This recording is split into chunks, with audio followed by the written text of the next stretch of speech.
I was asked to kind of show you guys how you can use the smartboard for small group instruction for your independent group. So you'd have to be able to do this independently. For kindergarten, it'd probably take a lot of time modeling and getting them familiar with the websites like Starfall. Honestly, I do most of this whole group, but I have tried it in small groups and it does work towards the end of the year.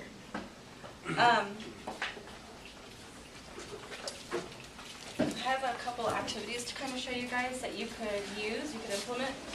And I know we've been talking about in our grade level about using cooperative learning strategies where the kids kind of do things on their own and they have jobs. Like one kid is the illustrator and one kid does the writing and one student reads or another student presents to the class. So they could kind of do little projects in the small group using this. If you're working on something like nonfiction, in kindergarten we study penguins. There's a little part on Starfall that you can go to where it says I'm reading. And they have different genres. Right here's fiction and nonfiction. And there's a book right here on penguins. There's wolves, pumpkins, all kinds of things. You could let them choose, but you could also pick something for them, like this penguin. The nice thing about Starfall is it's geared for kindergarten through second grade, so if they're not reading independently, they can click on this little ear icon and it'll read it to them. I know a lot of you probably already use Starfall, so you're probably pretty familiar with it. There's a little ear. Oh, oh, oh. Look here. Look here. What will you find here? Anyway, they could, if you want to do it as a little project, you could have one student either reading or pressing the buttons for it to read to them, and another student could be making a graphic organizer with the facts that they learned from the book. Another student could draw a picture of a penguin and label the parts of a penguin, and another child could write the facts that they learned, and then another child could present it. Also, they could read these stories and then do a little discussion. You can model questions for them to ask each other, or you can do something like this for the younger kids. Jan, let me borrow these. They're little wands. And they could pick a wand and it says, what was your favorite part? Who was your favorite character? How did the story end? Or you could make little cards and have them pick a card that has a question they could ask each other. Or again, just model different questions they can ask. Another thing I found in here is in the phonics section, there's a little game of word building. We do a lot of that in kindergarten. It's under Learn to Read. You can pick all these different word families and they can play the game together.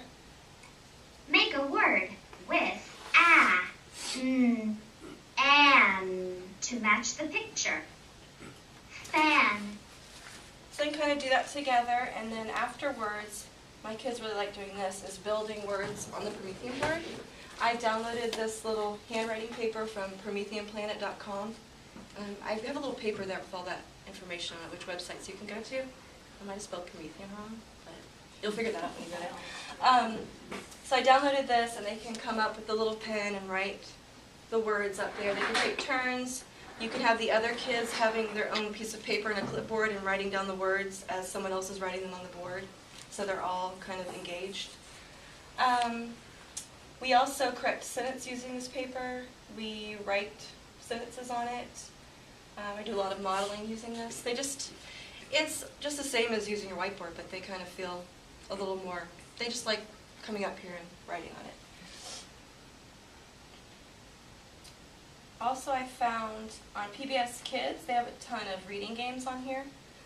One of them is a little fact and opinion game.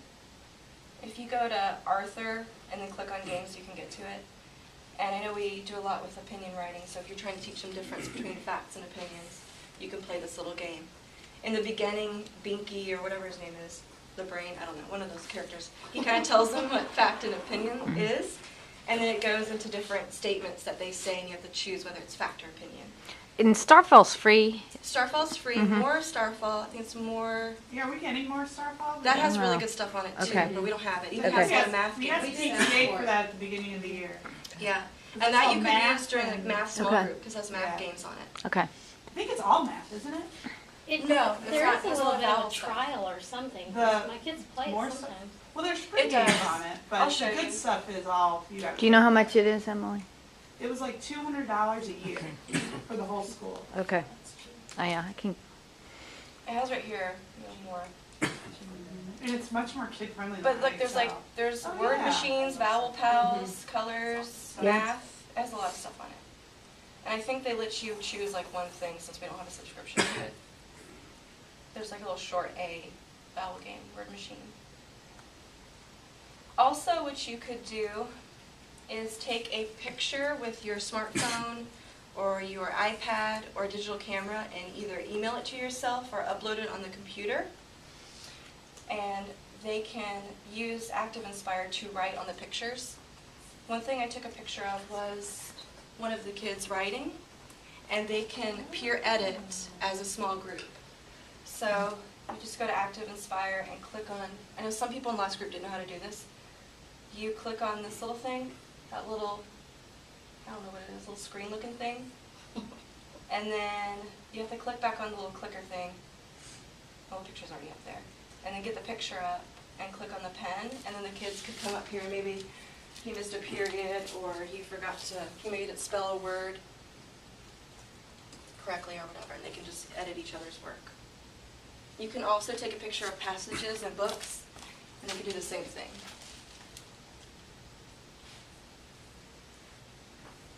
Like I have a little, oh, that's the wrong picture.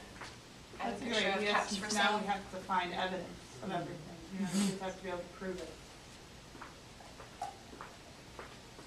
Well, you know, if they're doing research, you could take a Yeah. picture of part of a nonfiction book and they could find maybe evidence or whatever.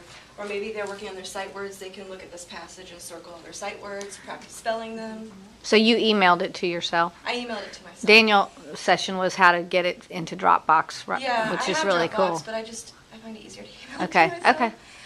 But yeah, Dropbox would work fine. There might be other ways to put it on the Mhm. computer, I'm not really sure. They could also, this right here, this handwriting paper, where did it go? Oh. You could do a million things with that handwriting Mhm. paper. They could make group stories. You could really do anything. And if you don't have a Promethean board, you could do most of these things except for Active Inspire, which is writing, you know, this little handwriting paper that they write on the board. You could do it with pairs or groups of 3 at the computer or on the iPad. And that's really all I have to show. Any questions? Thank you. Thank you. That was great. Mhm.